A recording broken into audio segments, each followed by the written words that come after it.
Hello cooking lovers, welcome to ರೇವಣ್ಕಸ್ kitchen. ಇವತ್ತು ನಾವು ಎಳ್ಳುಂಡೆ ಅಥವಾ ಚಿಗಳಿಯನ್ನು ಮಾಡೋಣ. ಹಬ್ಬ ಬರ್ತಿದ್ದಂಗೆ ಒಂದೊಂದಾಗಿ ಸ್ವೀಟ್ ಮಾಡೋದು ನಮ್ಮ ಪದ್ಧತಿ. ಸೊ ಮೊದಲನೇದಾಗಿ ಎಳ್ಳುಂಡೆ ಮಾಡೋಣ.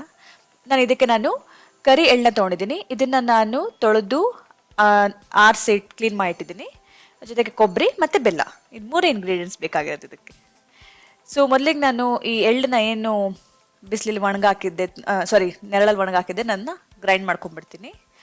ಸೊ ಇದ್ರ ಜೊತೆಗೆ ಬೆಲ್ಲ ಮತ್ತು ಕೊಬ್ಬರಿ ಮತ್ತು ಸ್ವಲ್ಪ ಏಲಕ್ಕಿ ಪುಡಿ ಕೂಡ ಹಾಕೊತೇನೆ ಇದನ್ನು. ಸೊ ಇದನ್ನೆಲ್ಲ ಸೇರಿಸಿ ಗ್ರೈಂಡ್ ಮಾಡೋದು. ಜಾಸ್ತಿ ನುಣ್ಣಗಲ್ಲ, ಸ್ವಲ್ಪ ತಿರಿಯಾಗಿ ಗ್ರೈಂಡ್ ಮಾಡಿದ್ರೆ ಚೆನ್ನಾಗಿರುತ್ತೆ. ನೋಡಿ, ಇಷ್ಟು ತಿರಿಯಾಗಿದ್ರೆ ಸಾಕು. ಸೊ ಇದನ್ನು ಹೇಗೆ ಪ್ಲೇಟಲ್ಲಿ ಹಾಕೊಂಡು ಉಂಡೆ ಮಾಡೋದು ಅಷ್ಟೇ. ಇಷ್ಟು ಫಾಸ್ಟಾಗಿ ಆಯ್ತಲ್ಲ ಎಳ್ಳುಂಡೆ. ಸೊ ಹಬ್ಬದಲ್ಲಿ ಒಂದು 5 ಥರ ಸ್ವೀಟ್ಸ್ ಮಾಡಬೇಕು ಅಂತ ಹೇಳ್ತಾರೆ.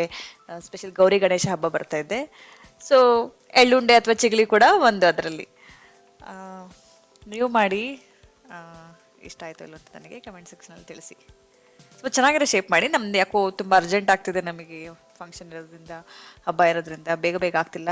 ಸೊ ಎಲ್ಲ ಸ್ವಲ್ಪ ಓವಲ್ ಶೇಪಲ್ಲಿ ಮಾಡಿದ್ದೀವಿ. ನೀವು ಆದಷ್ಟು ರೌಂಡ್ ಶೇಪಲ್ಲಿ ಮಾಡಿ. ಸೊ ನಮ್ಮ ಎಳ್ಳುಂಡೆ ಅಥವಾ ಚಿಗಳಿ ರೆಡಿ ಆಗಿದೆ. ನಿಮಗೆ ನನ್ನ ವಿಡಿಯೋ ಇಷ್ಟ ಆದರೆ ಲೈಕ್ ಮಾಡಿ, ಸಬ್ಸ್ಕ್ರೈಬ್ ಮಾಡಿ ಹಾಗೂ ಬೆಲ್ ಐಕಾನ್ ಕ್ಲಿಕ್ ಮಾಡೋದನ್ನ ಮರಿಬೇಡಿ. Thank you.